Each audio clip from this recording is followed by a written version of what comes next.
Bueno, era para enseñarles el documento de partida.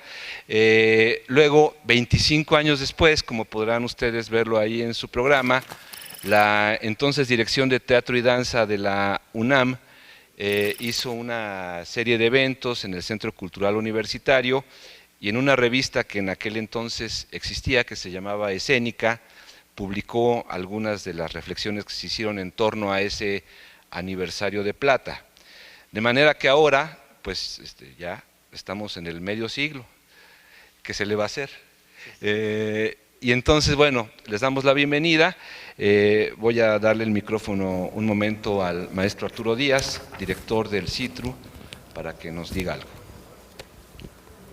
Muchas gracias, Nacho, y además de agradecerte la invitación a que el Centro Nacional de Investigación Teatral Rodolfo Sigli se sumara a este aniversario, pues felicitarte precisamente porque en las efemérides y en las conmemoraciones rara vez se conmemora el aniversario de un libro, de una publicación, y para nosotros, la gente de teatro, es un documento que ahorita lo traerá Denise para verlo, muy valioso porque realmente vemos allí a grandes personalidades del teatro de más o menos finales de la primera mitad del siglo XX, bueno, del siglo XX, de la segunda mitad del siglo XX, que hablaban de la primera mitad del siglo XX, que hablaban de todo el recorrido del teatro mexicano y que construyeron además el teatro de nuestro país. El día de ahora, bueno, después de 50 años, nosotros crecimos durante estos 50 años, gran parte de los invitados vivieron justamente, nacieron cuando este libro estaba saliendo, estaban chiquitos o iban naciendo, muchos, yo nací en el 67, que fue cuando nació este libro. Entonces, prácticamente la vida teatral nos ha acompañado en nuestro recorrido de vida y en ese sentido también algunas críticas que ha tenido un poquito este coloquio de por qué los invitados, que no están representados los jóvenes, de alguna manera son gente que tiene el pálpito de estos 50 años.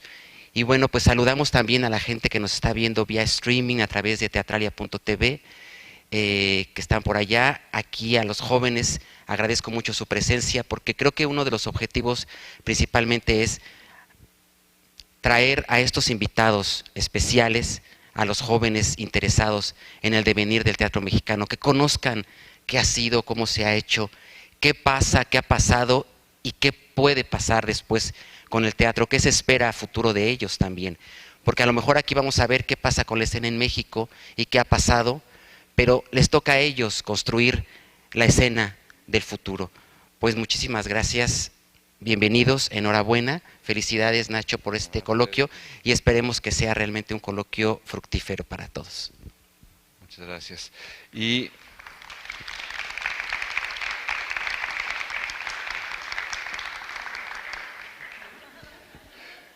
hace más de 30 años, cuando, no haré más precisiones, solo diré hace más de 30 años, cuando uno llegaba a las clases al Colegio de Literatura Dramática y Teatro, llegaba al entonces Teatro Nuevo, que ahora se llama Teatro Rodolfo Sigli, a tomar clases de actuación 1 con la maestra Aimee Wagner.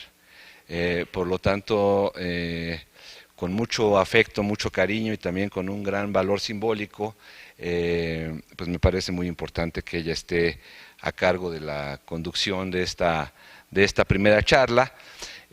Como parte de la labor del CITRU se han elaborado 6 ejes de discusión que estarán reflejadas en su momento en la publicación digital que se haga, que son: la primera, efemérides; la segunda, desplazamiento del texto dramático; la tercera, el espacio del teatro; la cuarta, sistema de producción institucionales; las 5, acciones descentralizadoras; y las 6, formación de actores.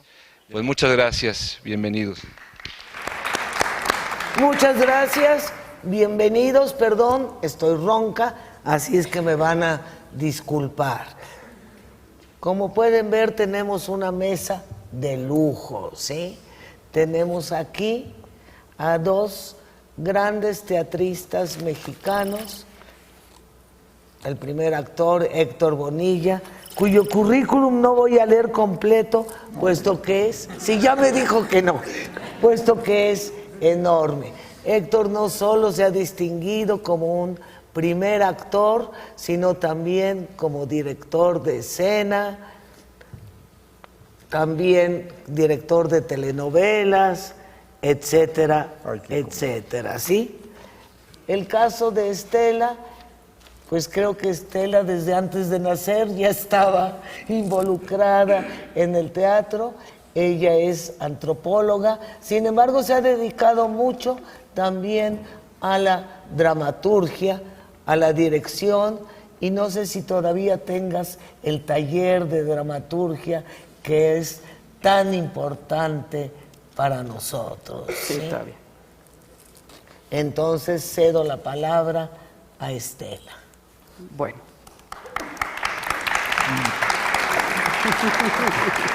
Ay, ay, ay, ay, ay. Bueno, buenos días. Nos propusieron 3 preguntas para abordar esta charla. Y la primera era mi participación como en la creación escénica en los últimos años. Entonces, primero que nada, a mí me gustaría hablar de que esta participación parte de una pasión por el teatro, y que esta pasión por el teatro se enfoca en 3 perspectivas, o se han ido conformando. Uno no sabe hacia dónde se va a enfocar hasta que ya está allí y se pone a reflexionar cuando te lo preguntan, cómo ha sido esta manera de estar en el teatro en México. Y principalmente, pues mi labor o mi presencia se da, como decía Jaime, desde la dramaturgia. Soy dramaturga, yo soy antropóloga, pero cuando acabé la carrera me cambié de opinión y me fui al teatro.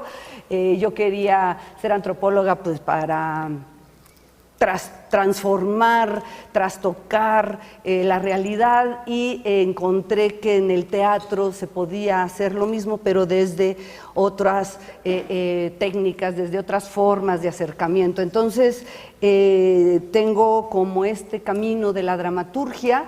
Tengo otro camino que es la creación, tengo otro camino que es la enseñanza, y que es como una inquietud por formar dramaturgos, por creer que la dramaturgia mexicana tiene mucho que decir y que hablar desde nuestra identidad tiene una gran aportación. Identificación y formación de todo un ideario colectivo. Y la otra es mi participación como periodista.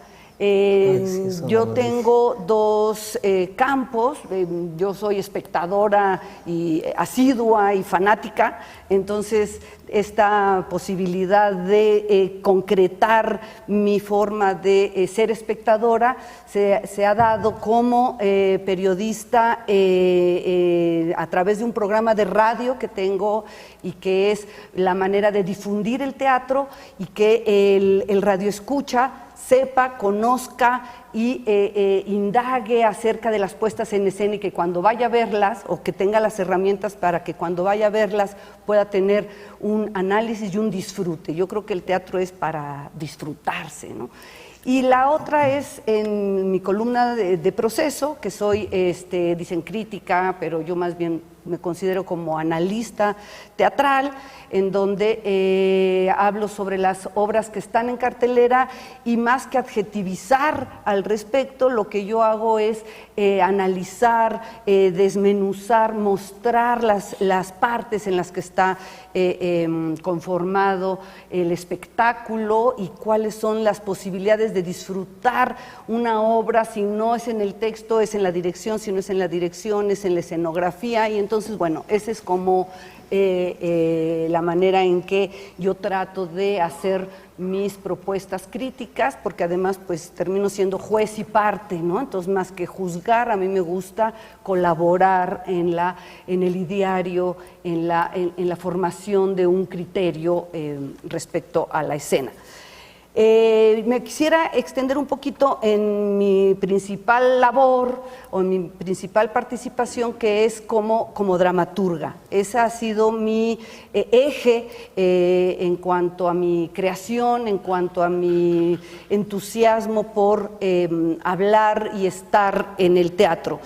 Y en este aspecto, en cuanto a la dramaturgia, mi principio o el punto de arranque en todo el trabajo que yo hago es a partir de la experimentación escénica. Creo que experimentar en el escenario, en la puesta en escena, me ha permitido indagar y hacer diferentes propuestas con diferentes perspectivas, pero siempre cada obra como un reto a desarrollar, como un reto a trabajar. Entonces, en estos últimos años, para concretar, podría yo hablar como de 3 vías que se han venido desarrollando de tiempo atrás, pero que ahora se pueden concretar. Y en estas 3 vías sería como la perspectiva que ha sido como la más constante, que es la perspectiva de un teatro abordando temas sociales. Esta necesidad de hablar desde un punto de vista de los personajes que están al margen del establishment, que están al margen de cómo se debe uno comportar, el cómo debe uno ser, o que están al margen de los beneficios de la sociedad, siempre ha sido, y tal vez también tiene que ver con mi formación como antropóloga, siempre ha sido como una necesidad de dar voz o de presentar en el escenario esos universos. Entonces, en estos últimos años, esta parte de mi teatro social, de repente se me apareció la posibilidad de enfocarlo a problemas históricos. Entonces, en estos años, estos 5 o no sé cuántos dijeron, pero en estos años tengo 2 obras que abordan personajes al margen de la historia, que es Soles en la Sombra, que la montó la Compañía Nacional de Teatro y que trata sobre mujeres en la Revolución, y la otra es Derrota Luminosa, que se estrenó en Querétaro con el grupo Atabal y que la dirigió Mauricio Jiménez. Entonces, estos 2 caminos en donde los personajes, y que creo que el teatro, y pues esta sería como mi, no sé si aportación, pero presencia, si le quieren llamar, es como dar a conocer, sacar a la luz estos personajes que la historia los ha olvidado, ¿no? Entonces, estas mujeres son, en Soles en la Sombra, son 3 mujeres que sobre todo, y también en Derrota Luminosa, trabajan y transforman la realidad a través del pensamiento. Entonces yo creo que así como el teatro trabaja y lo que aporta es en transformar el pensamiento, en dar posibilidad de pensar de otra manera, de generar pensamiento a través de la vivencia, porque no es a través del intelecto, sino que es viviendo la escena como espectador, o ustedes como actores o como creadores del escenario, es como se da vida a toda otra realidad. Entonces, Soles en la Sombra trata sobre Juana Belén, Leonor Villegas y a que no las conocían, ¿verdad?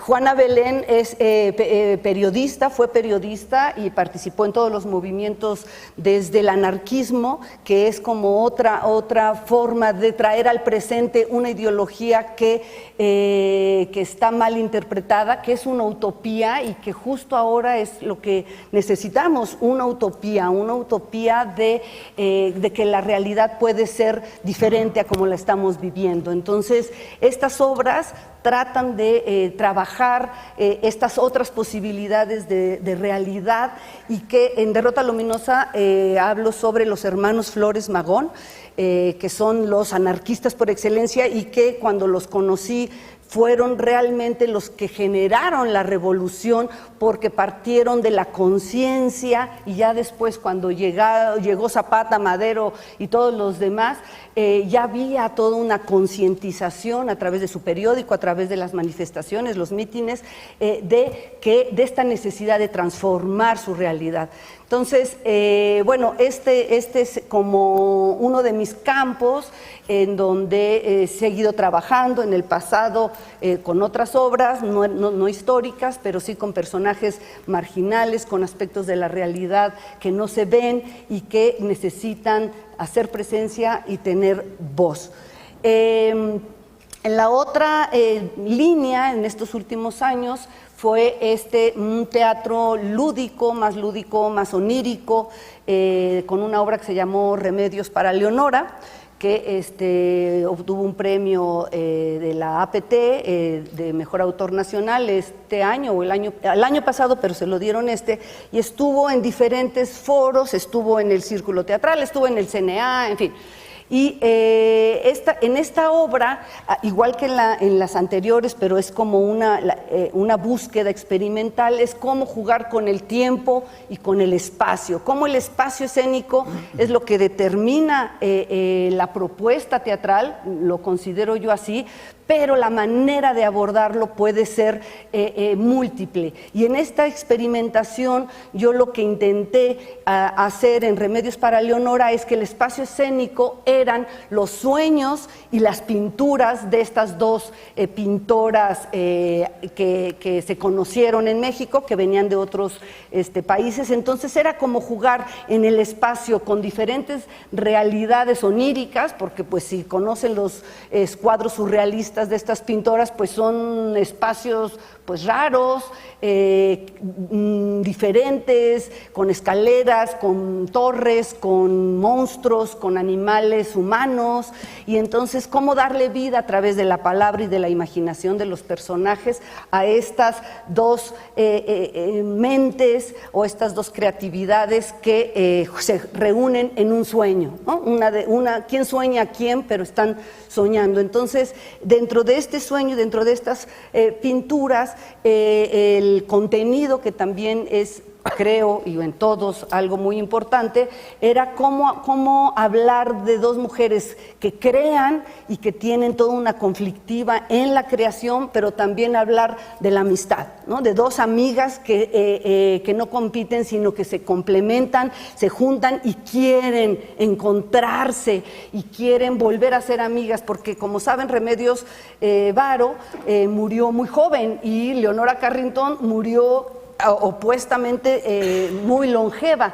Entonces, ¿cómo es que Leonora, antes de morir, recuerda a Remedios y vuelven a vivir esta amistad? Entonces, esta manera de recrear el espacio escénico, en donde podemos jugar con el tiempo y con los espacios, por ejemplo, de la obra de Derrota Luminosa y de Soles en la Sombra, eran un espacio único, que era en Soles en la Sombra era una fogata y en la otra era una cárcel, pero a partir de ese espacio se dispara y los personajes transitan por otros muchos espacios tratando de responder sus propios conflictos, sus propias realidades. Cada uno, los hermanos Flores Magones, ¿por qué se separaron? ¿Por qué no trascendieron, ¿no? El protagonista se pregunta por qué se disolvieron, por qué se radicalizaron y se disociaron de todo el movimiento revolucionario, y ellos quedaron fieles al anarquismo ideológicamente, pero solos. Entonces, bueno, ese es un contenido, una propuesta de reflexión acerca de cómo organizarnos, cómo organizarse socialmente. Y en Soles en la Sombra son tres mujeres que estuvieron en la revolución, pero que nunca coincidieron y que sus luchas fueron completamente diferentes. Entonces, al reunirlas en una fogata para conocerse, para crear un espacio escénico ficticio, utópico, estas tres mujeres se conocen y lo mismo, se preguntan qué hicieron cuando estuvieron en la lucha o en el intento de cambiar la mentalidad de su sociedad. Entonces, yo lo que quisiera, a través de estos ejemplos, decir es cómo la experimentación o el trabajo que yo he hecho en la creación de textos dramáticos, la propuesta del jugar con el tiempo y con el espacio, pueden incidir en la manera de mostrar diferentes formas, yo no puedo decir nuevas porque no hay nada nuevo bajo el sol, pero sí distintas maneras de hacer teatro. Y por último, ya nada más para cerrar este punto de la participación en la creación escénica de los últimos años, yo quisiera hablar de una obra que a mí me sorprende y que, bueno, uno cuando reflexiona, ¿y yo cuál es mi participación? Pero también la participación se crea a partir de lo que el espectador o lo que la escena te está marcando. Y entonces, curiosamente, mi primera obra de teatro, la primera obra de teatro que yo escribí, que se llama Casa Llena y que corresponde a este otro camino que es un teatro intimista, es donde se habla sobre la relación de una pareja y la toma de conciencia de la mujer frente a una situación de desigualdad.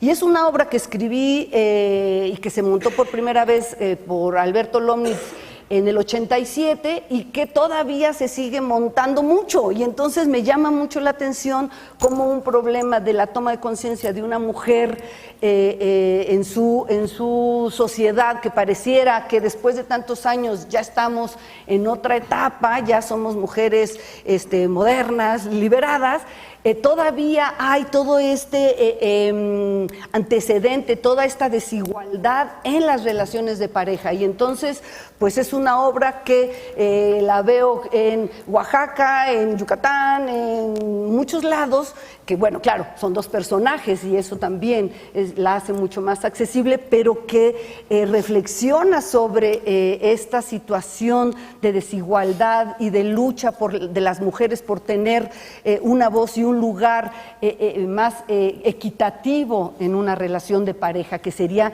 lo más íntimo de nuestra sociedad.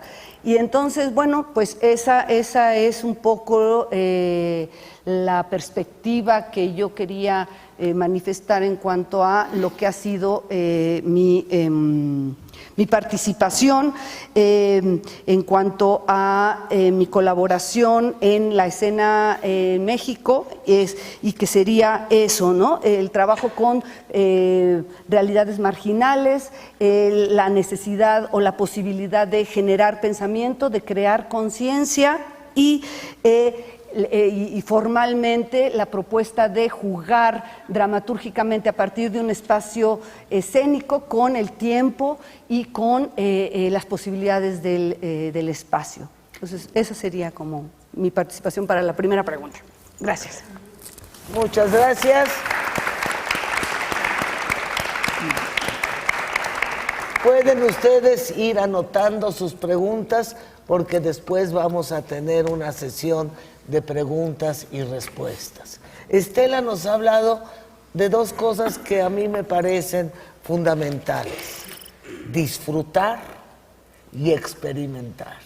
Además de tocar siempre la parte social en el teatro, ¿sí? No vamos a cambiar el mundo a través del teatro, pero sí podemos crear conciencia a través de él.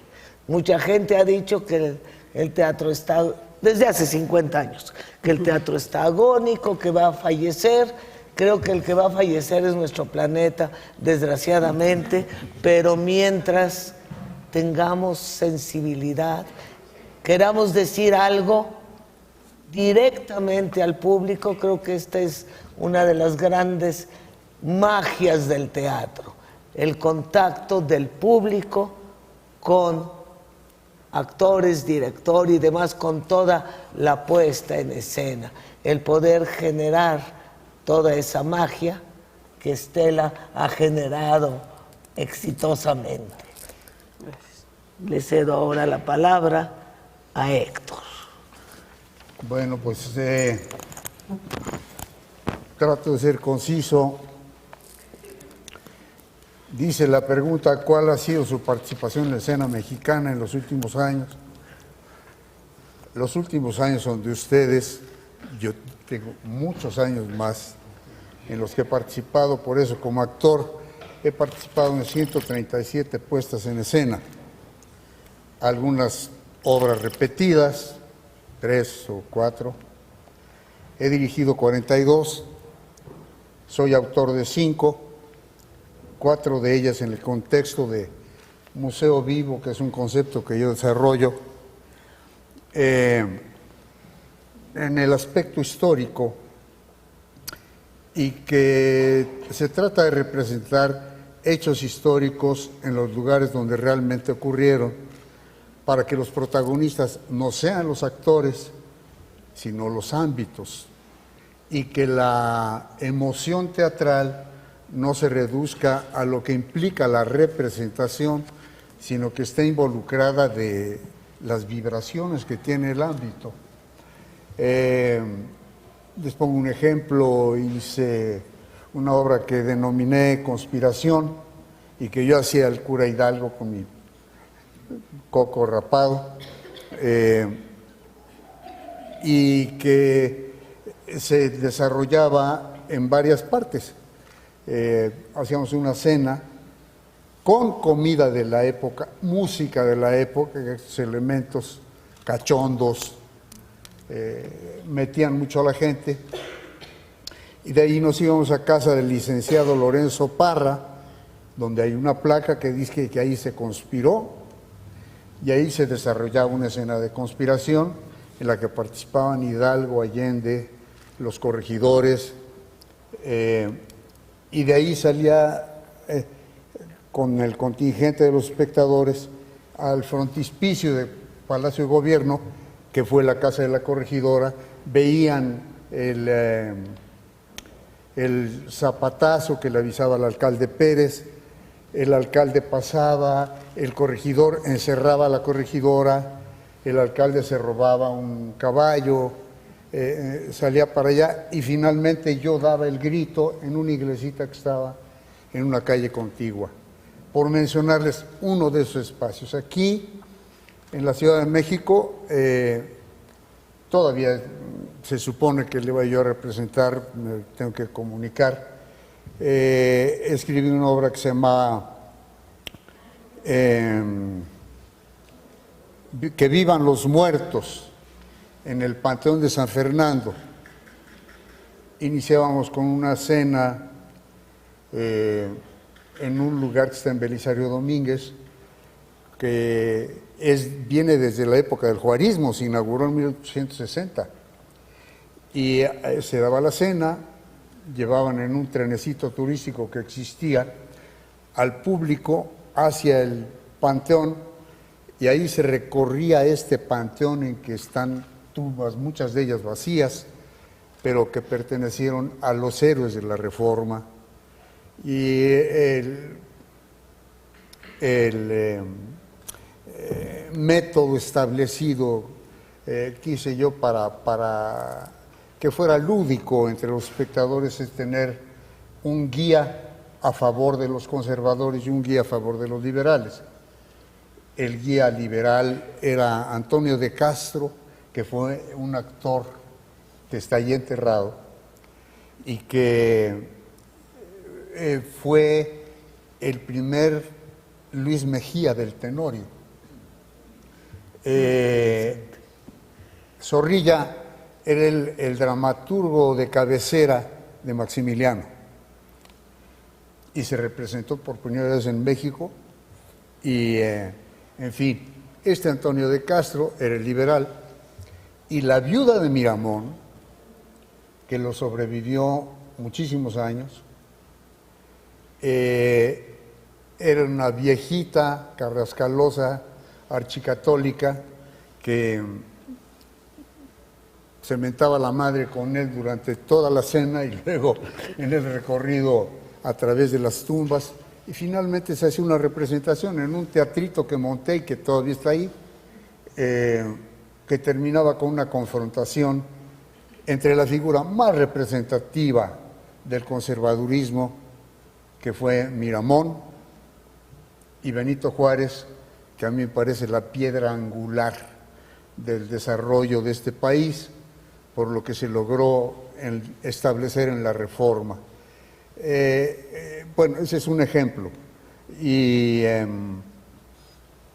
puse otro museo vivo en Zacatecas, hablando de la vida de López Velarde, otro en Morelia, hablando de la abolición de la esclavitud de Miguel Hidalgo, antes que nadie. En fin, este planteamiento histórico que a mí me apasiona mucho la historia y que creo que debemos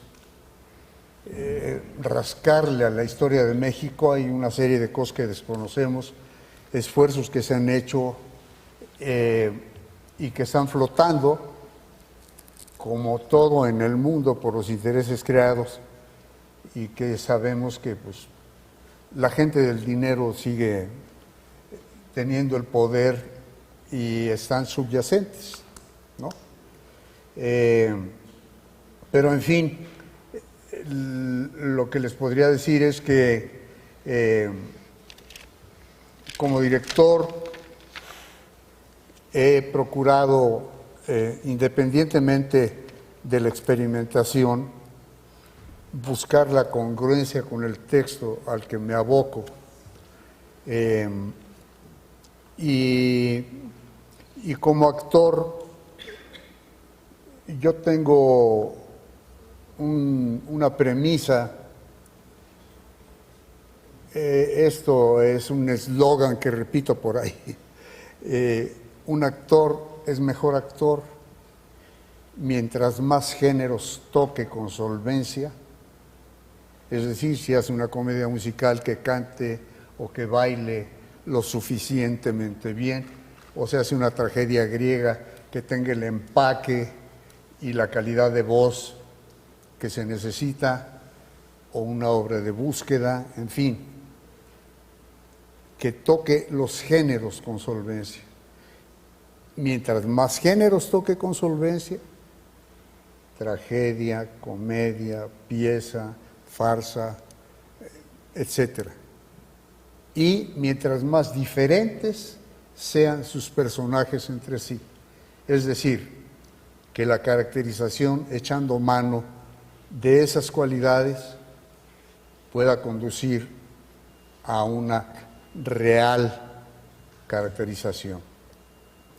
Y pues ya no me quiero extender, eso es lo que yo diría de la pregunta 1. Gracias, Héctor. Fíjense en las... Ay, sí, perdón. Ya te estoy apagando el aplauso.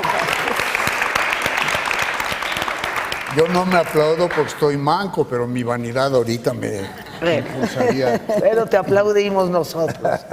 Fíjense las coincidencias de nuestros dos invitados en torno a la búsqueda y a tocar todas esas lacras de nuestra sociedad, ¿sí? Por un lado, la lucha de las mujeres, que también es histórico, y reivindicar a muchos de nuestros personajes de la historia que han sido olvidados, ¿sí? No sé, después te preguntaré de doña Josefa.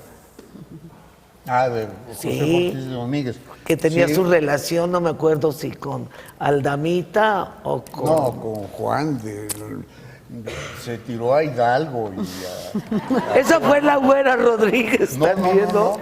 La También, corregidora. también, bueno. ¿Cómo no? Bueno, sigamos, después vamos al lavadero y al Pero chisme. mira, es una mujer que se proyecta al futuro de esta libertad sexual que evidentemente debe existir en la mujer, Claro, ¿no? Y que vemos que ahora se está patentizando, está creciendo el feminismo en el mejor sentido de la palabra, pero que esta igualdad sexual es fundamental, ¿no? Venimos de esta represión absurda y de que el hombre tiene libertad sexual y la mujer no, y que es una falacia además, O sea, simple y sencillamente se soslaya, pero de la manera más imbécil.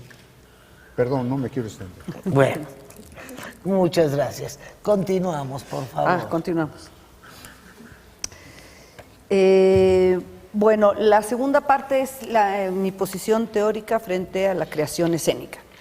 Bueno, muchas de las cosas que comenté anteriormente, pues forman parte de esta posición teórica o de esta visión que uno puede tener acerca de la creación escénica. Entonces, podría yo resumirlo o concretarlo en este aspecto de siempre partir de una visión crítica como creador. Creo que el hacer teatro nos obliga a tener como punto de partida el criticar, el estar inconformes, y más ustedes como jóvenes, ¿no? Y nosotros también como lo que somos. Ay. No, tú eres joven. Aquí nosotros ya no tanto. Que finalmente, pues sí, uno puede seguirlo manteniendo porque la esencia del teatro yo creo que es crítica y inconforme con lo que sucede en nuestra sociedad. No hay manera de estar conforme, y menos si uno hace teatro, y esa realidad nos obliga a crear de cierta manera y abordar temas también desde esa perspectiva. Entonces, creo que ese punto de partida es fundamental en el teatro, y que nos lleva a esta necesidad de que el teatro sirva como para hacer, para generar testimonio, pero para generar conciencia, pero para también ser un testimonio, ser como un testigo de nuestra realidad. Y no significa que sea un teatro rigurosamente social o político, todo el teatro es político, pero sí que sea una posición hasta para abordar las relaciones íntimas, las relaciones amistosas, las relaciones sociales desde esa perspectiva. Entonces yo creo que esa línea es muy importante, o para mí es muy importante. Y otro aspecto que quisiera desarrollar, que mencioné anteriormente, es esta necesidad de considerar el espacio escénico como el espacio de la experimentación, de la puesta en un lugar de todos los elementos para que el creador, el actor, el director, el dramaturgo experimenten. Y aquí hay un cambio muy importante en cuanto al desarrollo de la dramaturgia, porque si bien antes la dramaturgia se consideraba como literatura dramática, ¿no? Y entonces era la literatura dramática la que imperaba y el texto se tenía y se ponía, ahora también, y bueno, ahora se han bifurcado muchas formas, pero ahora también podemos considerar a la dramaturgia como una dramaturgia escénica, y creo que es en este cambio en donde el autor igual puede participar en la creación de la puesta en escena, pero yo me refiero más bien al autor con la posibilidad de crear, de elaborar su texto teniendo como concepto fundamental el espacio escénico. ¿Por qué? Porque el espacio escénico es lo que determina o lo que diferencia al teatro de todas las artes.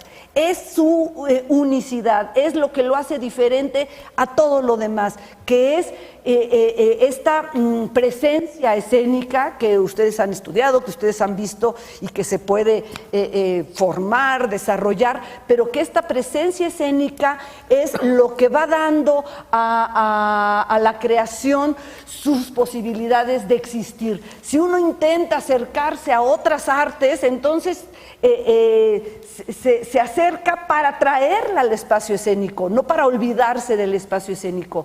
Y este concepto de espacio escénico implica varias cosas, que parte de lo que es el teatro físico, la fisicalidad que hablaba Artaud, y que se ha transformado a lo largo de los años, pero este teatro físico es considerar que la presencia es lo que determina la escena. Entonces, en la escena hay personajes, seres concretos que se vinculan con el espectador, hay objetos que se resignifican y que esto da también todas estas otras posibilidades. Yo creo que se ha desaprovechado mucho, y no hablo del teatro de objetos, que es toda una corriente teatral. Yo hablo del teatro en donde los objetos, los elementos vivientes, tienen un peso y una importancia dramática y escena que hay que aprovechar, y que el objeto junto con la presencia crean algo más. Y ese algo más, y en esta investigación creo que puede haber muchas posibilidades de creación de atmósferas, de creación de un lenguaje invisible, un lenguaje que el espectador percibe sin que se dé cuenta, por decirlo, ¿no? Es decir, si el actor tiene el objeto y se relaciona con él, crea algo que va más allá de las palabras. Por eso el dramaturgo no solamente crea palabras, el dramaturgo crea en el escenario y también crea silencios y relaciones. Entonces, en este ejemplo que les pongo del objeto con el personaje, surge un tercer elemento que el espectador percibe. Y esta unicidad en donde hay un espectador que vibra al mismo tiempo que el actor, nos vuelve y nos hace reivindicar la paradoja del teatro, que es: el teatro es esencialmente ritual, ancestral. El origen del teatro es el rito, la confluencia colectiva de seres humanos con diferentes ideologías, y que no importa, que se reúnen y que crean algo más, que vibran y que comparten. Y ustedes como espectadores, no sé, cuando van, se dan cuenta, estás vibrando con lo que estás viendo, pero estás vibrando con el de al lado, con los silencios que se crean, con las risas que se generan, con el hartazgo de otros, con la vitalidad de otros. Entonces, en esta confluencia hay cómo trascender cómo integrar esta paradoja, que es el teatro como ritual y al mismo tiempo el teatro con los lenguajes más contemporáneos. Entonces, este juego de la contemporaneidad con lo ritual es muy rico, y que no nos podemos alejar de lo ritual, porque entonces nos volvemos cine, nos volvemos discurso, nos volvemos otra cosa que no es el teatro. Y el teatro integra todo eso. O sea, no estoy diciendo que sean excluyentes, pero que cuando se incluyen las otras disciplinas, porque el teatro es así, cobran otro valor, cobran otra importancia, cobran otra dinámica. ¿Por qué? Porque están en un espacio escénico único, y el otro elemento es en un presente perpetuo. Y eso a mí me parece maravilloso, y que es un poco... John Berger, que acaba de morir, siempre tenía una frase que a mí me marcó mucho, que se llamaba, que decía: todo es todo el tiempo. Es algo muy sencillo, pero el sentir que todo es todo el tiempo es aplicable automáticamente al teatro, porque todo es presente. Entonces, esta posibilidad de que en el presente, y bueno, y retomo un poco lo que platiqué antes, en que en el presente suceda el pasado y hasta el futuro, y hasta los pensamientos y las posibilidades de realización, todas son en presente. ¿Por qué? Porque están sucediendo en ese momento. Y esa oportunidad de crear a partir del presente creo que enriquece mucho la investigación, porque el presente nos da la posibilidad de lo físico, pero también nos da la posibilidad creativa de convocar todo lo que se ha desarrollado con la teoría cuántica, ¿no? Los mundos paralelos, podemos vivir al mismo tiempo, yo más otro, yo soy yo, pero yo soy otra persona también, y al mismo tiempo soy otra posibilidad de ser, en fin, pero todo confluye en el presente. Entonces, bueno, esta posibilidad del presente en el teatro me parece una herramienta o un recurso muy rico para investigar, y un principio esencial de lo que yo considero que es el teatro.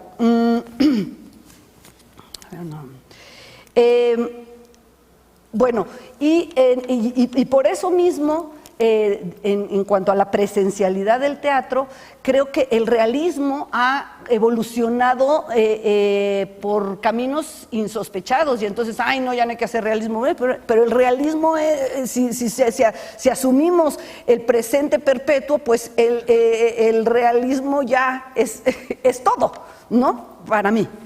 Y en esa posibilidad, entonces, el realismo ya no se acerca a, por ejemplo, en los tiempos de Strindberg, cuando la literatura dramática exigía, decían unos X, que primero hubo dramaturgos realistas y luego hubo teatro realista, ya no estamos en ese momento en donde Strindberg se ponía pero como fúrico y histérico porque cuando estaba haciendo su escena, él es de los primeros o de los representantes más importantes de la nueva etapa del realismo, se movían las paredes o cuando abrían una puerta temblaban los muros porque decían, no, yo quiero el realismo, yo quiero, mi obra de teatro está hablando de lo real. Y ahora saltamos a otra posibilidad que también nos la da la crisis, ay sí, pero sí nos la da la crisis, que es la posibilidad de crear a partir del espacio vacío que tanto hablaba Bruch, pero que el espacio vacío y que la presencia de objetos, retomando esta otra beta, nos da la posibilidad de crear a través de la imaginación del actor, de la imaginación del escritor y de la imaginación de todos los participantes. Por eso creo que ahora la formación bueno, no viene mucho al caso, pero sí, no importa. La importancia de la iluminación me parece ahora como una necesidad prioritaria por encima del concepto de escenografía, de hacer una escenografía, porque la iluminación nos posibilita con los objetos la creación de atmósfera y con el actor, por supuesto, o primero con el actor más que con nadie en el mundo. Si no existe el actor, el objeto no significa más que lo que el espectador imagina. El objeto con el actor significa la relación que existe y que crea algo más, que es el teatro. Entonces, esta posibilidad de el espacio vacío en donde la iluminación, la presencia y el juego de los objetos transforma la escena y crea todas estas atmósferas que nosotros podemos experimentar y que como es teatro, el espectador sin decir nada puede transmitir. Yo tenía una obra que era un experimento, pero era en el 90 y no sé qué, hace muchísimo, que era un teatro sin palabras y todo sucedía a través de un gran ventanal en donde los personajes no hablaban, pero luego hablaban, pero tampoco los oías porque en el realismo, pues si tú estás detrás de una ventana de un edificio no escuchas, pero lo que uno veía era cómo el personaje sin palabras se iba relacionando con todos los objetos y cuando salía el espectador, cada quien me contaba una historia diferente. Me decía, no, es que esta chava no sé qué, y rompió con su novio porque vio una foto y entonces el collar y se puso y le dio un beso al espejo porque se imaginó que ahí estaba, o a ella misma, ¿no? Entonces, cómo ese vínculo, y en este experimento era qué pasa si no hay palabras, qué historia se crea el espectador a partir de eso, va creando un lenguaje alternativo. Y por eso insisto que la dramaturgia no solo es palabra, va creando un lenguaje alternativo que el espectador asume, inventa y se crea su propia historia. Entonces, a raíz de este experimento, en donde trabajando con los actores eran ejercicios sobre creación de atmósferas y el objeto, no, estás en una cama, no, pero no estás en una cama, estás en una barca, ¿no? Entonces el personaje, Lucero Trejo era en ese tiempo, estaba en una cama, en ese insomnio, y estaba viviendo su soledad, pero en una barca. Entonces la sensación que se transmitían, no, nadie me dijo, ay, estaba en una barca, ¿verdad? Pero la sensación de desamparo que se vivía era esta comunicación no verbal. Y de ahí entonces hice otro experimento que es como mi obra más compleja. Hice 2 versiones. La primera versión no se entendía nada. No se entendía nada. No, sí. Pero la experimentación era esa. Ahora, como eso que vivió el actor en las improvisaciones de mi cama es una barca o es una isla y estoy en esta soledad con un mendrugo de pan, existía en el texto. Y entonces creé un espacio que era una habitación, pero era una habitación en donde la cama era un valle, en donde había un árbol, en donde había una fogata, en donde había una puerta giratoria, y entonces era un espacio, sí, era una habitación, pero era una habitación diferente, ¿no? Y el personaje cambiaba de espacio y cambiaba de realidad, y podía ir, entonces era una investigación acerca del espacio y una investigación acerca del personaje, en donde eran 2 personajes que se encontraban, una vivía en el norte y otra vivía en el sur. Después la segunda versión, que la hice más comprensible, se llama Paisaje Interior Norte-Sur. Entonces se encontraban en este espacio inventado y vivían sus otras realidades. Y el otro experimento era, el personaje convertía al otro en lo que quisiera. Entonces, si el personaje estaba en la cárcel, el otro era su celadora, el otro era su amante, el otro era su guerrillero, ¿no? Y entonces el personaje creaba sus propios personajes. Y en estos niveles de experimentación o de búsqueda tenía el último aspecto, que era el tiempo. Entonces los personajes estaban en este presente, bueno, y en este presente teatral, pero en este presente buscando algo. Y podían caminar por el tiempo y entonces podían ir al futuro. Llegaba un momento en que querían cambiar el futuro porque, iban al futuro y veían que una iba a matar a la otra y regresaban para intentar cambiar ese sino. Entonces, como esta obra tenía tantas cosas, era muy difícil porque los espectadores no veían cuando ya estaba en el futuro, hasta el final se enteraban que estaba en el futuro. Entonces, bueno, hice una siguiente versión en donde desde un principio se ubicaban más claramente los espacios y los tiempos.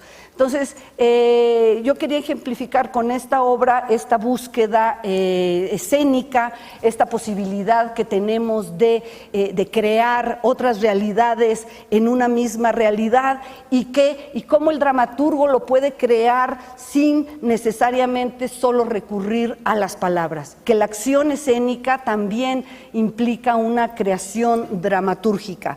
Y ya nada más por último, quisiera yo nada más insistir en otra parte teórica, o no sé cómo se le quiera llamar, o esencial del teatro, que es la pluralidad.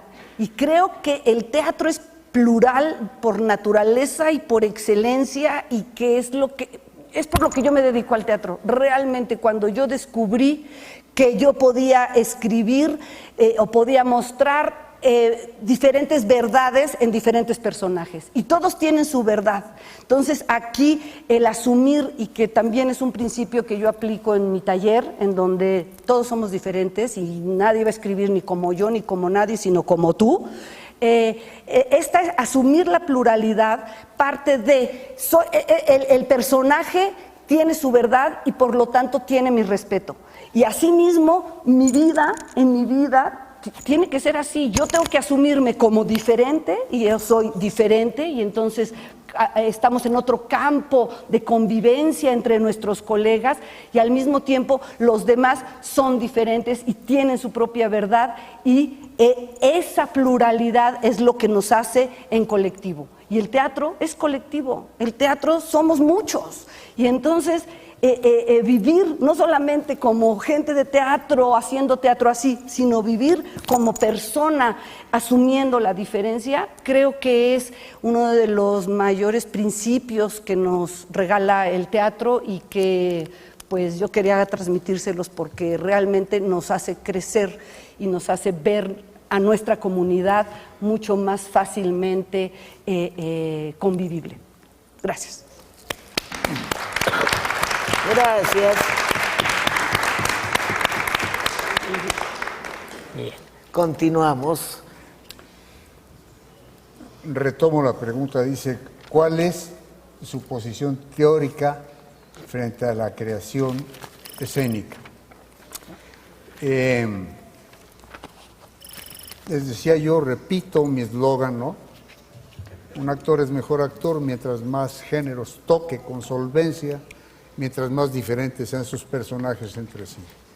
La perspectiva de un actor, la libertad total, ateniéndose a un código ético elemental. El teatro siempre ha sido transgresor. El único coto que le debiéramos poner es no transgredir con fines logreros. Pongo un ejemplo ahorita que está vigente, ¿no? Que de pronto hay una compañía por ahí que anda haciendo teatro político a base de muchos chistes regurgitados de hace mucho tiempo, aprovechando para hacer escarnio de Peña Nieto y socios, pero es porque quieren provocar la risa, que se opere esta catarsis imprescindible para el teatro, que es la relación actor-público, pero con un fin logrero, ¿no? Y de eso tenemos una cauda histórica impresionante, ¿no?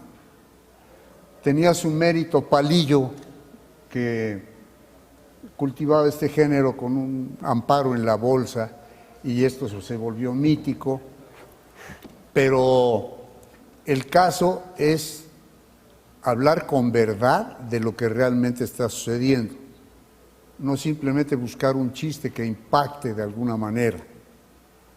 Y en este caso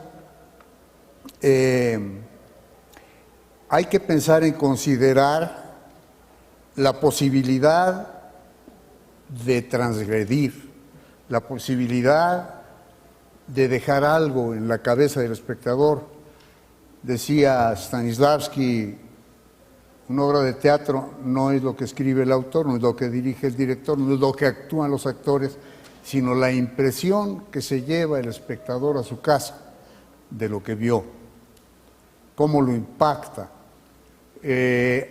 La última obra en la que estuve involucrado como actor se llama Jugadores, es de un espléndido dramaturgo joven, Pau Miró, catalán, y pues es una obra que plantea 4 viejos.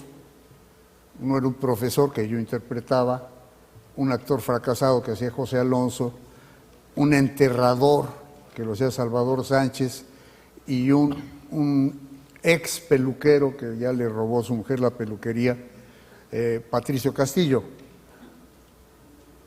Y son jugadores. El acto lúdico es una evasión de la realidad. No juegan para no asumir su siniestra realidad. El único que gana dinero de los 4 es el enterrador, que gana unas propinas. Y entonces lo que está describiendo, y la gente se desternilla de la risa de ver a estos 4 viejos, pero poco a poco se va dando cuenta que no tienen el poder económico, sexual, sentimental, mental, emocional, la pérdida de lo que es la vida en la senectud. Y la gente se ríe mucho, pero la reflexión que se llevan a su casa es que todos van a envejecer. Y entonces creo que es redondo el artilugio que emplea Pau Miró para contar eso. Ponerles el ejemplo que viví, que sería 6 años y medio, del diluvio que viene.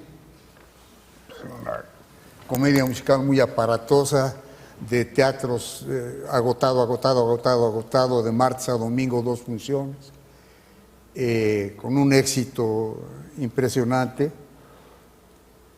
pero la estructura es muy ambiciosa, y muy fructuosa en cómo impacta con la gente. Obedece a la teología de la liberación. Hay una rebelión en contra del Opus Dei y de lo que hace el papado reaccionario. Dios habla con un cura de pueblo y le dice al cura de una niña que se le resbala: no, llégale, manito.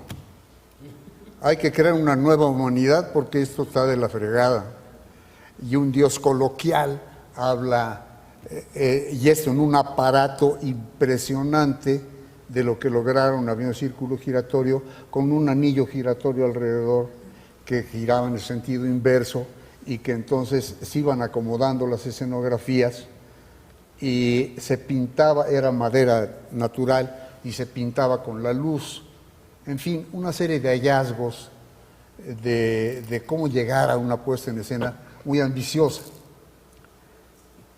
En contraposición a que digo, por ejemplo, otra obra que yo he hecho, Almacenados, 2 personajes, y muy ambiciosa en el sentido de decir, qué curioso que lo comentábamos la vez pasada que coincidimos, ¿no? Que es pues un viejo que está en un almacén y se ha pasado 29 años de su vida metido allí y llega un joven a sustituirlo y resulta que no hay un solo mástil. Entonces el joven se da cuenta que hay algo muy raro, claro, pues es una tapadera de un lavado de dinero y este pobre viejo pendejo va y se sienta ahí en el escritorio y se gana una lanita y se calla la boca.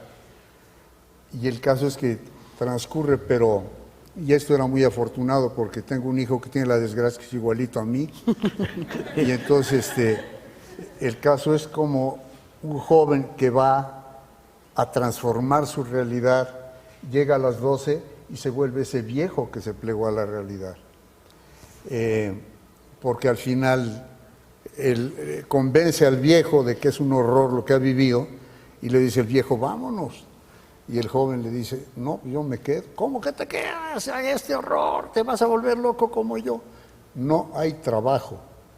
Y es el horror de la realidad que se viene encima, ¿no? Entonces, digo, esta obra chiquita y el monstruo que era aquella cosa del diluvio que llevan la misma finalidad, digamos, ¿no? Pero esto es lo maravilloso de esta infinitud del proceso teatral. El chiste es cómo podemos llegar a eso y a conectarnos con el espectador de la mejor manera que podamos.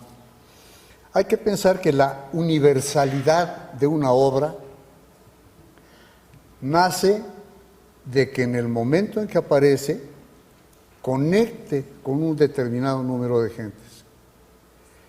Y mientras más podamos extenderlo, ya hay casos como la obra que decía Estela, que escribió en un momento determinado y que sigue encontrando esta identificación con la gente, ¿no? Incluso teniendo pequeñas transformaciones, pero su estructura es tan fuerte que va capturando más espectadores. Nace su universalidad en ese sentido y después en cómo trasciende a través del tiempo. Y esa, aunque no se logre, debiera ser el anhelo de cualquier cosa que pergeñemos, porque conecta no con una facción, no con una nacionalidad, sino que engloba a lo que es el ser humano para decirle algo en lo que coincidimos. Eso es lo que yo podría decir de la segunda pregunta.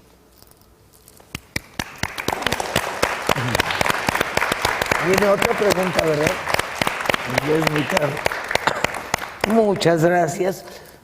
Vean desde distintos puntos de vista las coincidencias en torno al espacio escénico como ese espacio que nos lleva a otra realidad, pero al presente también. La ritualidad, yo recuerdo mucho el diluvio que viene, cómo funcionaba, la manera que me impresionó mucho. ¿Hace cuánto se montó el Estrenamos en el 78, hicimos una temporada de 4 años y medio y luego retomamos otros 2 años. ¿Cómo se construía el arca y todo lo demás, que era realmente fabuloso? Pero además otra coincidencia que a mí me parece fundamental es desde el punto de vista ético.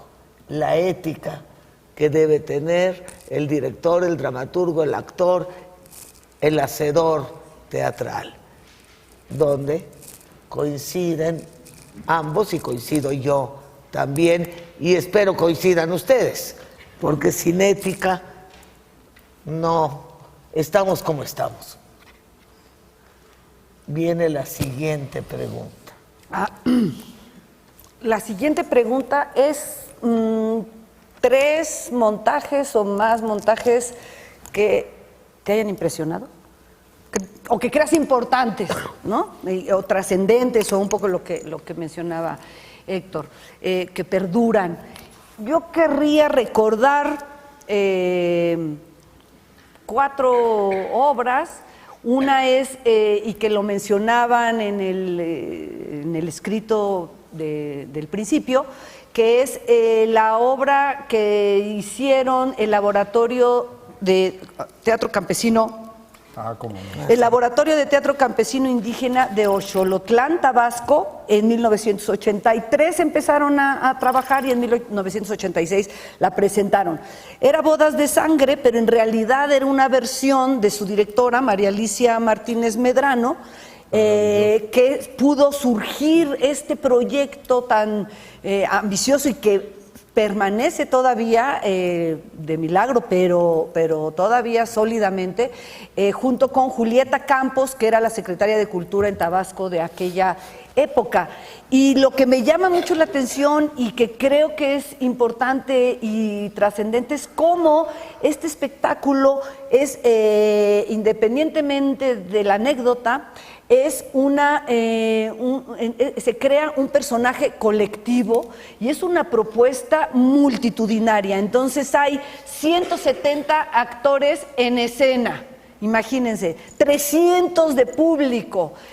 Vas a ese lugar y es un ambiente, es un espacio natural en donde hay un río, en donde hay un risco, en donde hay una montaña, y uno participa y es testigo de ver a los caballos, a la gente en caballo. El duelo entre los 2 rivales en Bodas de Sangre se da a caballo. Hay una presencia que es la que yo más recuerdo, que está siempre a caballo, un hombre con una máscara, bueno, como si fuera la muerte, es una calaca, y está como testigo dando vueltas en todo este paraje gigantesco. Los viñedos son maizales, los instrumentos de trabajo son hachas. Entonces toda esta reinterpretación, que por eso yo pienso que es más que Bodas de Sangre, es todo un espectáculo con danza, con música, con baile. Es un personaje colectivo, son tantos personajes, durante 2 años se creó una escuela para indígenas. El pueblo se volvió un pueblo de actores, viajaron a Estados Unidos, viajaron a España, viajaron a Japón, a Francia. Todo este grupo para presentarse en espacios naturales, y que crearon una escuela que todavía se mantiene y que tiene en la actualidad 2,000 alumnos. O sea, realmente me parece un proyecto que ha trascendido los sexenios, porque finalmente así se mide, pero que en su origen y como propuesta escénica y formativa que une a estas dos, me parece una propuesta pues muy trascendente a lo largo del tiempo, ¿no? Bueno, esa era una. La otra que recordé, y que es otra manera de trabajar, es otro proceso de trabajo que también es interesante y que permanece esta forma de hacerlo, es de película, que de alguna manera todos vimos en su momento, o muchos vimos en su momento. Hay un video de la película que hizo Nicolás Echeverría. Hay un video que hizo de la obra de teatro y que casi parece una película, Nicolás Echeverría, que es un cineasta, y que, por eso se lo digo porque la podrían ver por ahí, pero que lo interesante, aparte de la propuesta escénica, es la forma de trabajo, la forma en cómo trabajaron. Blanca Peña, la mujer de Julio Castillo, hizo el texto, pero a partir de toda la propuesta de los actores, de las improvisaciones, del director y de lo que iba surgiendo. Julio Castillo dijo: yo quiero mostrar en mi México, mi barrio, en la niñez. Entonces es un cine de pueblo, bueno, no es de pueblo, es de la Ciudad de México, es un cine de barrio chiquito, y ahí transitan la historia de los 40 hasta el 68 a partir de los personajes que visitan ese cine. Entonces el espectador es la pantalla, entonces uno está aquí así, ¿no? Ustedes son los personajes y los vamos viendo pasar por el tiempo. Entonces esa obra, tanto por su forma de hacerlo como por lo importante que fue, porque además fue de las primeras obras que se dieron con la compañía del Centro de Experimentación Teatral de Limba, que en 1985 surgió y que tuvo 5 años de vida, con un elenco estable. Era un proyecto estable de compañía con muchos espectáculos, y que de película era así como una de sus propuestas significativas, ¿no? Entonces, como que es un proyecto, no solamente es una obra, es una metodología y es una propuesta de trabajo. ¿Todas? ¿Me digo? ¿Rápido? Si tenemos tiempo, ya está muy rápido. Porque vas tú. ¿Cuánto tiempo entonces tienen ustedes? No, ustedes díganme cuando quieran, yo acabo. No, es que lo importante también va a ser el diálogo. Exacto, ya las otras dos se las digo después. Qué razón.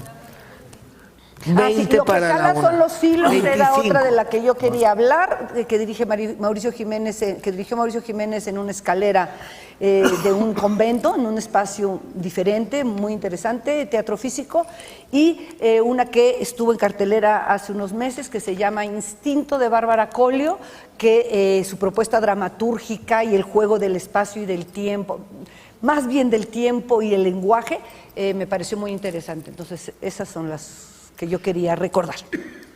Bueno, y yo quiero decirles que al director que le puso el nombre a este espacio, José Luis Ibáñez, le dio una espléndida puesta en escena que se llamó Asesinato en la Catedral, de T.S. Eliot, que fue realmente maravilloso. No me quiero extender, pero es una de las obras. La cantante calva de Ionesco, que puso Juan José Gurrola en La Casa del Lago, que también me marcó. Esperando a Godot, de Beckett, que dirigió Jodorowsky, un personaje muy controvertido, pero Alejandro Jodorowsky, pues yo puedo decir que fue el maestro de Julio Castillo. De ahí salió Julio enriquecido con toda la locura de Alejandro, un hombre muy fructuoso en lo que hizo, varias puestas en las sillas de Ionesco, era maravillosa, en fin, varias. Pero Esperando a Godot yo la vi 15 veces, eran Betty Sheridan y Héctor Ortega. Y de película de Julio Castillo, que es una obra monumental. Allí de mis cuates, pues estaban el Negro Alcázar y Julieta Gurrola, pero la imaginería de Julio Castillo, pues es algo que hay que... Y lo patético es que nadie sabe quién es el nombre de un teatro en la Unidad del Bosque, pero Julio Castillo es el director más creativo que ha nacido en este país. Curiosamente, inicia con una obra en la Sala Villaurrutia, dime, ¿cómo se llama? No, Cementerio Cementerio de los Automóviles. Sí. Y termina con De la Calle glosando lo mismo. Es una obra redonda, impresionante, y pues es patético. Los teatreros, desgraciadamente, somos muy efímeros, así como es el teatro. Somos distintos a los inmortales del cine nacional. y vivimos el presente en el que nos toca escribir, dirigir, interpretar, y que se vaya todo eso como finalmente se debe ir. Y pues ya no me quiero extender. Bien, pues ahora, ¿cuánto tiempo tenemos, Nacho, para comentarios y preguntas, que es lo importante? Yo nada más les pediría que fueran muy concretas las preguntas. Y las respuestas. Bueno, eso depende de ustedes. Ok. Entonces, no sé quién quisiera abrir las preguntas. Sí, compañero. Ahí voy, permíteme.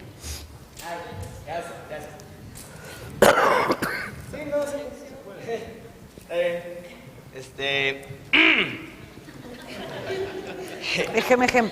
No debíamos tener micrófono, ni nosotros ni ustedes. ¿Verdad que sí? Somos teatreros. Y tenemos voz. Mi pregunta es para... un poquito más, porque sí sale.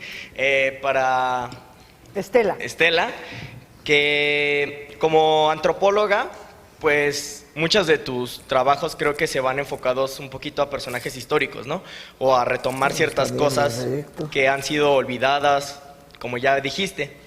Entonces, creo que mi pregunta va a ser, ¿cómo integras la parte de tu investigación de estos personajes o de estos hechos para desarrollar la obra de teatro? Porque muchas veces, hoy en día, cuando se intenta hacer una obra que integre esta parte de investigación, puede llegar a ser tedioso, ¿no? O puede alargarse, o no tiene esta dramaticidad que se necesita para hacer realmente una obra. Entonces mi pregunta va por ahí, ¿cómo haces tú esa unión de tanto la investigación como la creación dramática? Bueno, rápidamente, pero la investigación tiene la desventaja de ser infinita. Entonces, tiene uno casi que ponerse un límite, ¿no? Entonces, bueno, yo creo. Entonces, tú investigas y te detienes a fuerza, a pesar de ti también, ¿no? Y es una evasión también luego. Me sigo investigando y ya no me pongo a escribir o ya no me pongo a hacer la obra. Pero el segundo elemento es considerar que todo lo que se escribe está matizado por el escritor, por el que lo hizo. Y entonces no recoge los testimonios, no recoge el lenguaje, no recoge la idiosincrasia, no recoge la personalidad de los que se trata. Y en el teatro lo único que nos queda hacer es detenernos, abandonar y recrearlo nosotros con la imaginación de crear un personaje, porque en la investigación nunca vamos a encontrar realmente los conflictos y las contradicciones de los personajes. Eso no existe porque no lo pone la historia, ¿no? Tal vez los más contemporáneos puedas tú que te platiquen, pero sí hay que detenerse, retirarse y recrear los personajes desde tu perspectiva, como personajes, no como personajes históricos, sino como personajes a partir de sus contradicciones, de sus secretos. ¿No? Los personajes en los libros no te cuentan sus secretos, sus amores. Eso hay que inventarlo. Yo sí creo que hay que inventar mucho. para no que no se aburra. Bueno, creo que Héctor también, en lo que ha hecho de este tipo de teatro, con personajes históricos, nos puedes decir algo. Redundaría yo, porque te digo, simplemente es, si a ti te toca encarnar un personaje y le toca a otro actor al mismo tiempo, 6 meses después, vendrá esta fusión entre lo que propone la historia del personaje y las circunstancias físicas, psíquicas del actor que interpreta. Claro. Pero ya me callo. Exacto, ese es el siguiente paso. Sí. ¿Quién más?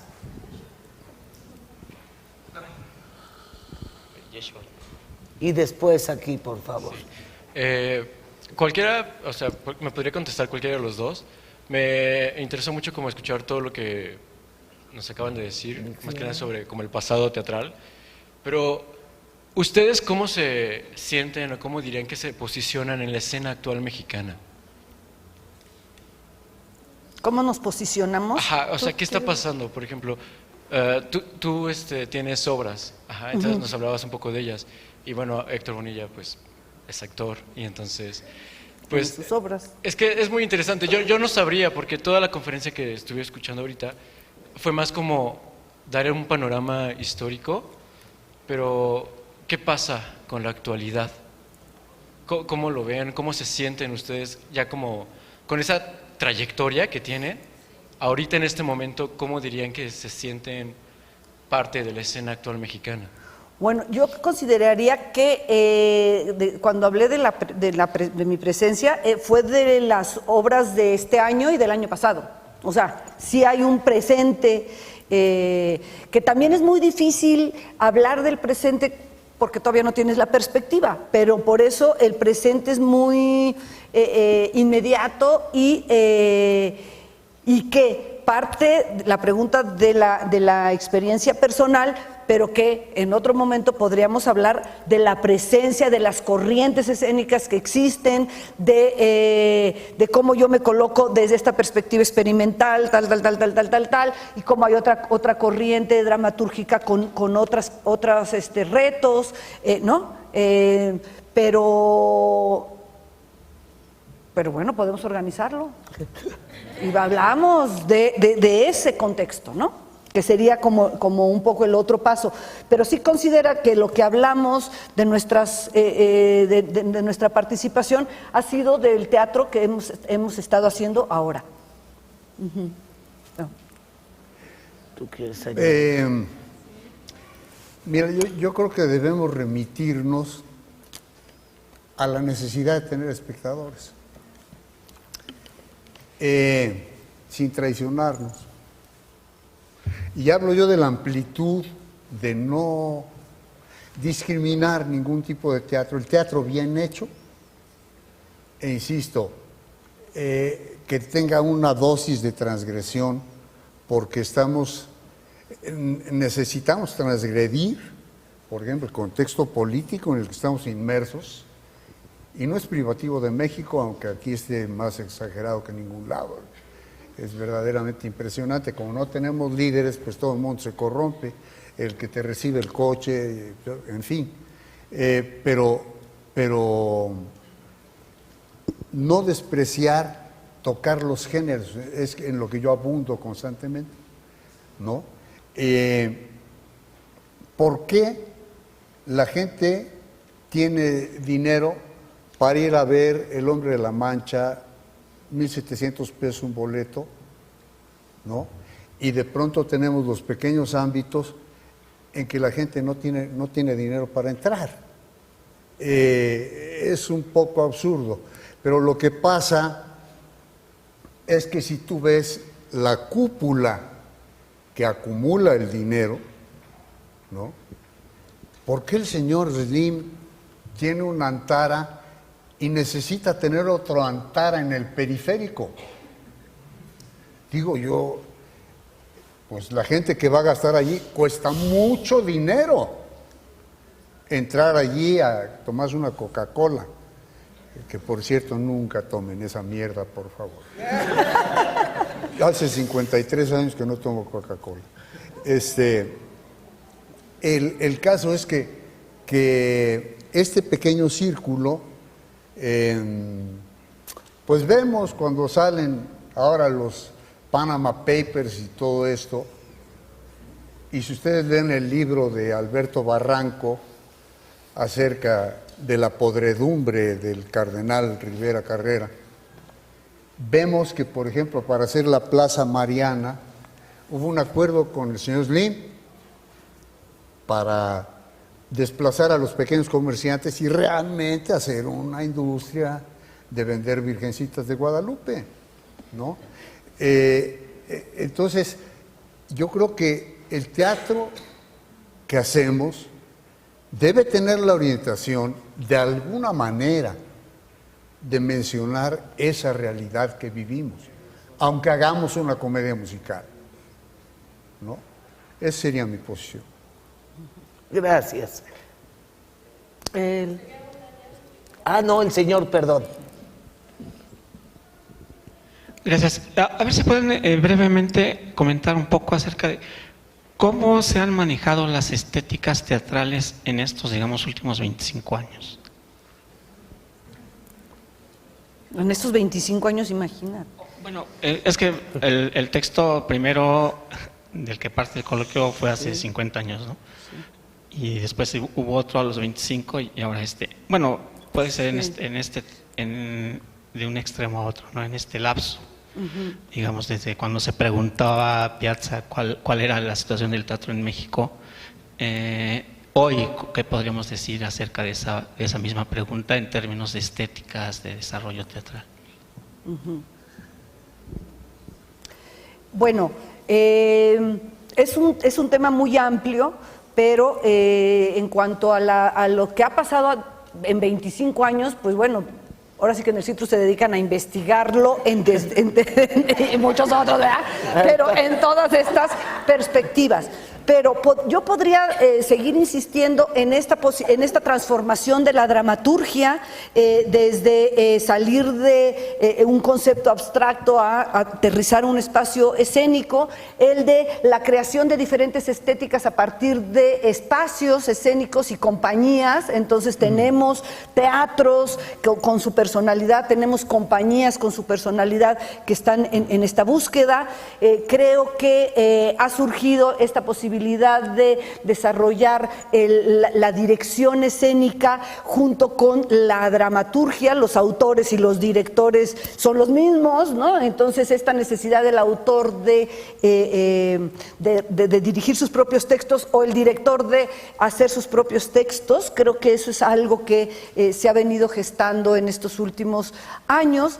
Y pues dentro de la dramaturgia han surgido muchas vertientes, el teatro narrado, el teatro físico, el teatro conceptual, y todo esto sigue como conviviendo, ¿no? El teatro experimental ha ido buscando nuevos derroteros. Creo que esta necesidad de considerar el espacio escénico o la teatralidad o la esencia de la teatralidad, creo que se ha ido también fortaleciendo, solidificando, alejándose de la literatura dramática y acercándose a la literatura, no a la literatura dramática, sino a la dramaturgia escénica, y que, pues no sé, es que es muy amplio, pero yo podría decir un poco así, a grandes rasgos, lo que veo, ahora sí que en primera instancia, ¿no? Ya en segunda instancia, pues habría que desarrollarlo mejor.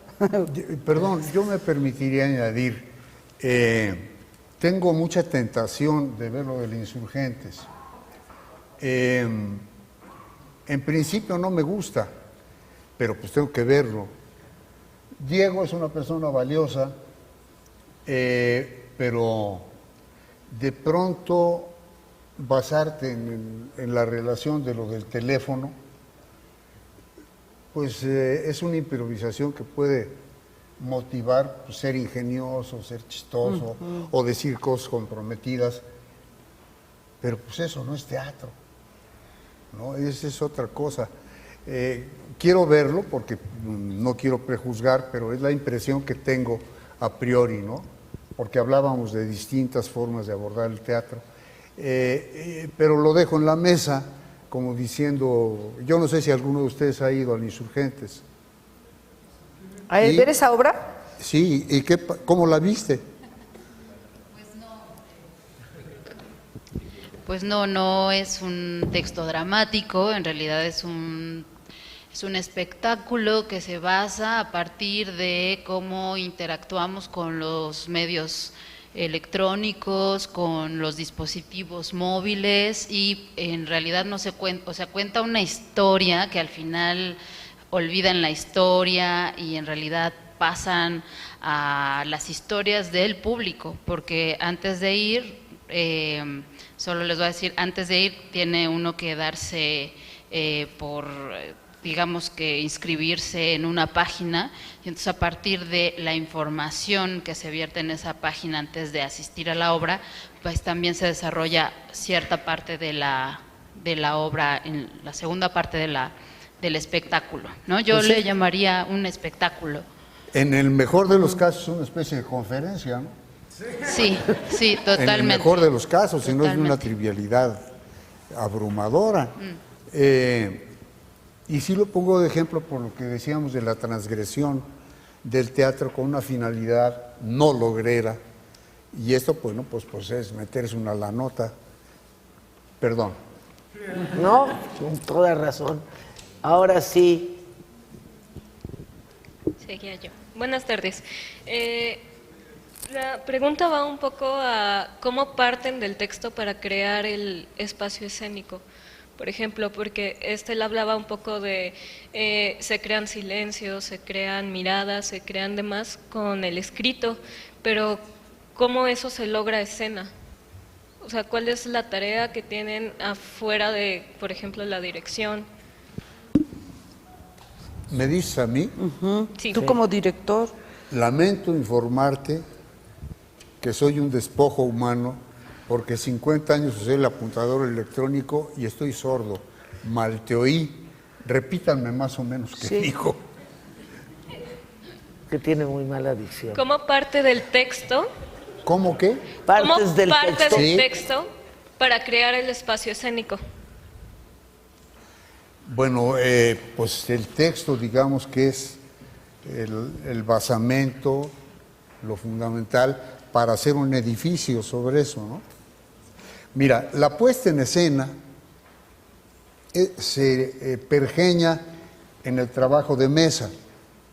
Yo no creo en los directores geniales que inventan a los actores, no es cierto. Son seres muy pedantes y muy mamones.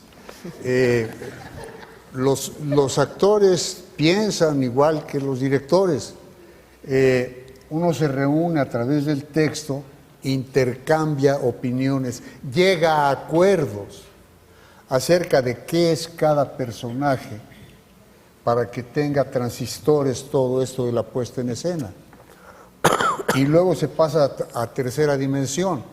Pero la puesta en escena realmente se hace en el acuerdo. ¿Qué queremos decir con este texto? Este texto plurivalente de Estela en un momento determinado, ahora queremos decir otra cosa.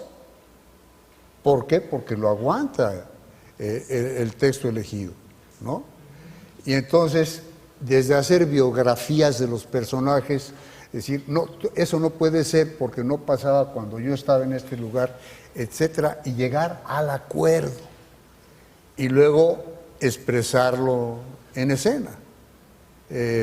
No sé si de alguna manera te contesto. Bien, ya va a ser la una. Yo quería hacerle una pregunta a Estela. Viendo el noticiero del Canal 11, cuando tengo tiempo, tuve la suerte de ver una entrevista tuya con tu esposa y una tuya, donde hablabas de cuando ibas a ver a Manolo Lozano. Yo trabajé en la compañía de Manolo Lozano. Sí, el zapatero Remendón, claro. ¿Qué pasa ahora con el teatro infantil? Porque en ese momento estaba Manolo, estaba Enrique, y no sé ahora, como ya mis hijas crecieron, ya no sé nada de teatro infantil. Uy, pues yo creo que ha crecido muchísimo esta profesionalización del teatro infantil como cualquier otra corriente teatral, ¿no? Yo creo que el Zapatero Remendón, estamos hablando de los 60, de los 60 o de los 70, o sea, la prehistoria. Sí. Tú eras chiquita. Ah, sí, pero ya yo no. Yo sí era chiquita y entonces me sentaba hasta adelante y el Zapatero Remendón, tú te sentabas hasta adelante para que te martillara los zapatos.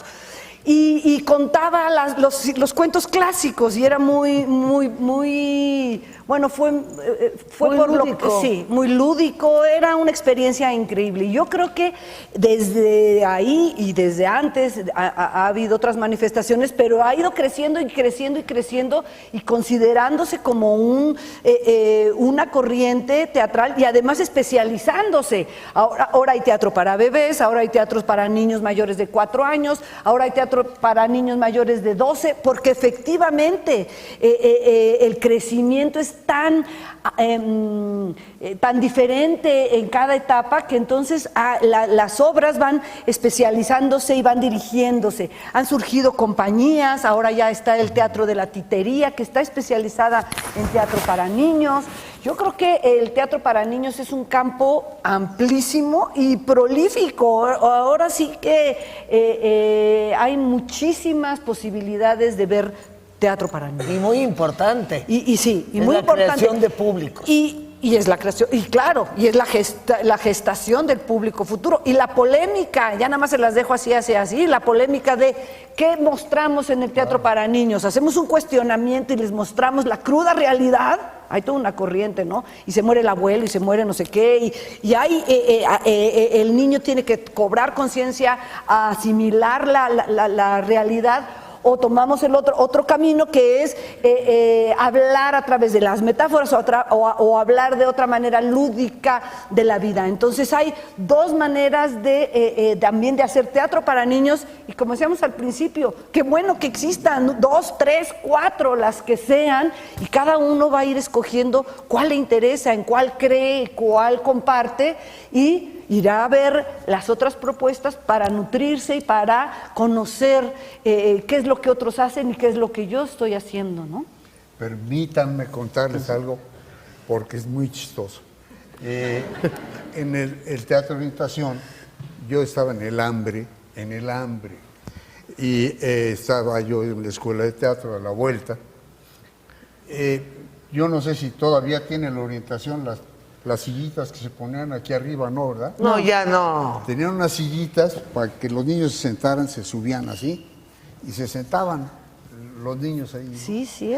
Y entonces resulta que a mí me ofrecieron salir allí en una obra que protagonizaba Luis Miranda, un actor que tocaba bien el piano y cantaba y demás, ¿no? Que se quiso suicidar cuando se murió Marilyn Monroe.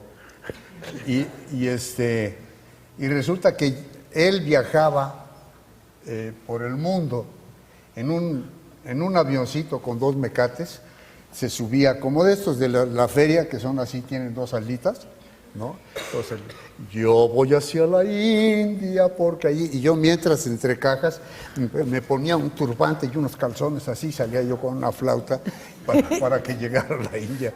Y luego se iba a otro lado y me volvía yo a encuerar así y regresaba allí, ¿no? Pero el público eran unos niños que abandonaban a los papás crudos. Sí.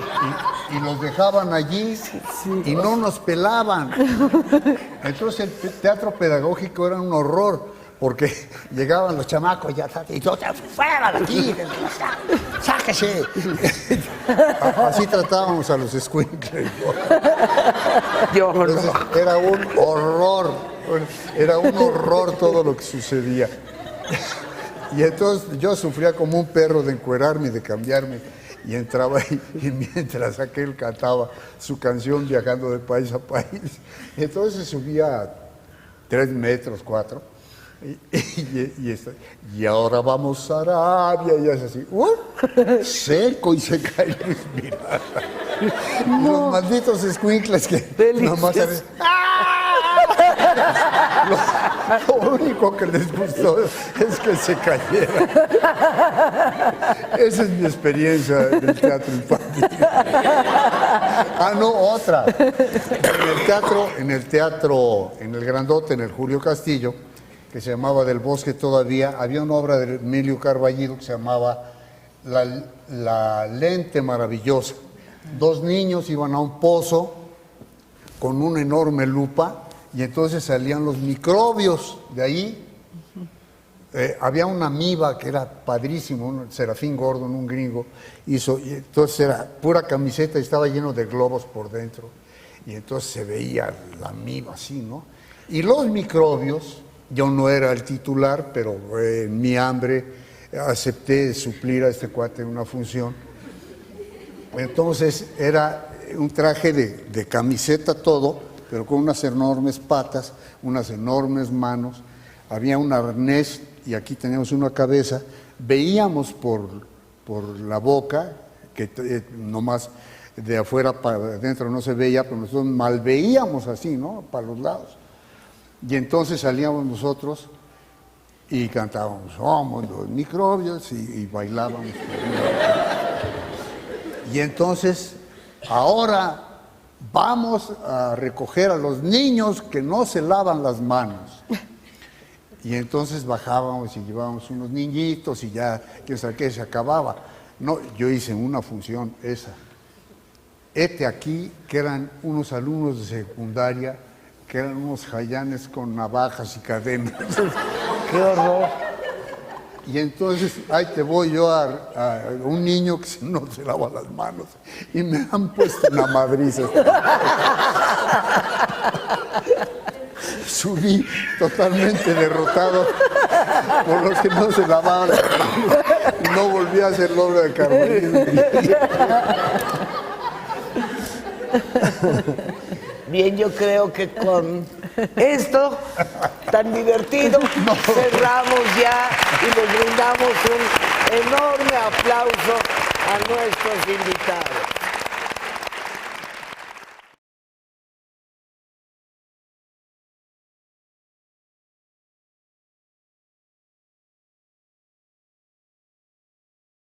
Gobierno de México.